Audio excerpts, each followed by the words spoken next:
నీ గుండె పైన నడక నేర్చుకున్నానని, నీ చూపుడు వేలితో లోకాన్నే చూశానని, నాన్నను పూజిస్తే ఆది దేవుని కది అందునని,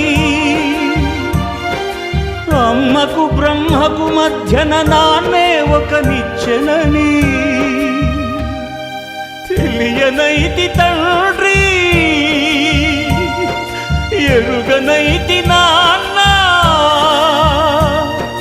నాన్నంటే నడిచే దేవాలయమని మరచితిని, ఆత్మజ్యోతి చేతుల ఆర్పివేసుకుంటిని. మరచిపోయి కూడా నన్ను మన్నించొద్దమ్మా, కలనైనా నన్ను కరుణించొద్దు.